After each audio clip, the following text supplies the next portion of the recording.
दोस्तों, मुझे पता है आप सब लॉकडाउन में बोर हो रहे हैं, तो मैं आपकी बोरियत दूर करने के लिए लाया हूँ hello app, India's leading social media platform. Hello app पे आपको मिलेंगे trending news, funny, educational, cooking, dance और भी बहुत सारे वीडियोस। इसके अलावा latest updates of your favourite celebrities. तो देर किस बात की है, अभी डाउनलोड करो हेलो ऐप और करें अपनी बोरियत का खात्मा। कामचोर देवरानी। एक बार की बात है, सुषमा अपने पूरे परिवार के साथ खुशी खुशी मोहन नगर में रहती थी। उसकी 2 बहुएं थी, पल्लवी और शिवानी। एक दिन दोनों बहुएं रसोई में काम कर रही होती है कि तभी उनकी सास सुषमा उन्हें बुलाती है। अरे बहू, जरा इधर तो आना। शिवानी, जरा जाकर देखना सासू माँ क्या कह रही है। दीदी आप ही देख लो ना जाकर, आपको भी तो सुनाई दे रहा है। अरे मैं आटा गूंद रही हूँ ना, तुम चली जाओ। हाँ तो मैं भी तो सब्जी काट रही हूँ ना दीदी। अरे बहू जल्दी आओ। ओह, ये तो जाएगी नहीं, मैं ही जाकर देखती हूँ कि क्या करना है। पल्लवी सुषमा के कमरे में जाती है। जी मम्मी जी, क्या हुआ? शाम को घर पर कुछ मेहमान आने वाले हैं, तो तुम अच्छा सा खाना बना लेना बहू। ठीक है मम्मी जी, आप बता दीजिए क्या क्या बनाना है और कितने लोग आ रहे हैं। सुनील की मौसी जी और उनका पूरा परिवार आ रहा है। कुल मिलाकर 3 लोग और हमें मिलाकर हुए 9 लोग। तो अभी से ही तैयारी करना शुरू कर दो। और हाँ, घर की सफाई भी कर देना, हाँ अच्छे से। जी मम्मी जी, सब काम हो जाएगा, आप चिंता मत कीजिए। पल्लवी शिवानी को घर में मेहमान आने वाले हैं इसके बारे में बताती है। क्या 9 लोगों का खाना बनाना होगा, घर की सफाई करनी है? बाप रे, सासू माँ ने तो हमें घर की नौकरानी ही समझ कर रखा है। ऐसा नहीं बोलते शिवानी, हम इस घर की बहू हैं और घर के काम करना हमारा फर्ज है।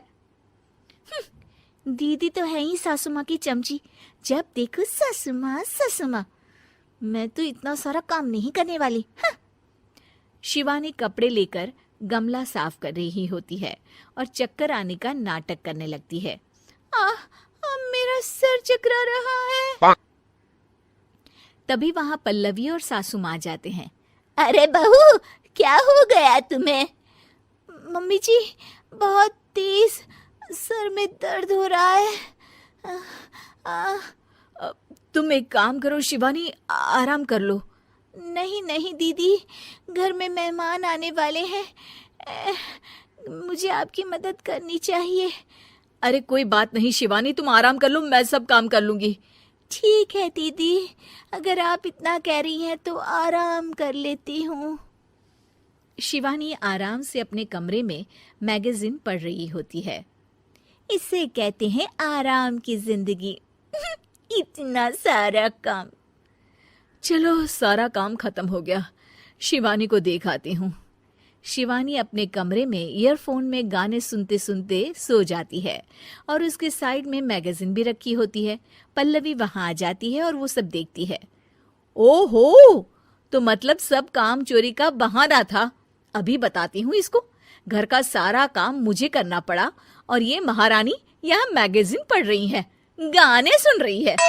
पल्लवी रसोई से एक प्लेट और चम्मच लेकर आती है और शिवानी को थाली बजाकर उठाने लगती है। शिवानी अचानक से उठती है। उठ गई महारानी, गाने भी सुन लिए, मैगजीन भी पढ़ ली। तुम तो बहुत बड़ी झूठी निकली शिवानी। तुमने सर दर्द का बहाना बनाया ताकि काम करने से बच सको। हाँ बनाया बहाना, तो क्या करती, इतने सारे काम करती। मुझे कोई शौक नहीं है चापलूसी का। क्या चापलूसी? तुम्हें लगता है कि मैं सारे काम चापलूसी के लिए कर रही हूँ? नहीं तो क्या। तभी वहां सासू माँ आ जाती हैं। अरे बहू, वो लोग बस आने ही वाले हैं, तुम तैयारियां कर लो। जी सासू माँ, तुझे तो मैं बाद में देखती हूँ। सब खाना खाने बैठते हैं और खाना शुरू करते हैं। तभी सुनील की मौसी बोलती है। वाह भाई वाह, खाना तो बहुत ही अच्छा बना है सुषमा जी, एक एक चीज में क्या स्वाद है। ये सुनकर शिवानी मुंह बना लेती है। उसे अपनी जेठानी की इतनी तारीफ रास नहीं आती। आपकी बहुएं तो बहुत ही अच्छा खाना बनाती हैं। हाँ, बनाती तो दोनों ही अच्छा है, पर आज ना ये सारा खाना बड़ी बहू ने बनाया है। छोटी बहू की तबीयत ठीक नहीं थी, सो इसलिए। मानना पड़ेगा सुषमा जी, आपकी बड़ी बहू तो बहुत ही गुणवान है। पल्लवी की तारीफ सुनकर शिवानी को जलन होती है। पल्लवी ये सुनकर खुश हो जाती है और शिवानी की तरफ देखकर उसे चिढ़ाती है। कुछ देर बाद मेहमानों के जाने का वक्त हो जाता है। मौसी जी सबके लिए उपहार लाई होती है। वो सबको शगुन के पैसे देती हैं और अंत में पल्लवी के पास आती है। तुम्हारे लिए शगुन का लिफाफा तो है ही, पर बहू तुम्हें एक और उपहार भी मिलेगा इतना अच्छा खाना बनाने के लिए। मौसी अपने सोने के कंगन निकालकर पल्लवी को पहना देती है। ये लो, ये मेरे मनपसंद कंगन है, अब से ये तुम्हारे हुए। धन्यवाद मौसी जी। ये देखकर शिवानी तो पूरी तरह से जल जाती है और गुस्से से रसोई में चली जाती है। तभी वहां पल्लवी आ जाती है और उसे अपने कंगन दिखाने लगती है। देवरानी जी, अब आपका सर दर्द ठीक तो है ना? मुझे लगता है कि अब सर दर्द शुरू हो गया होगा आपका।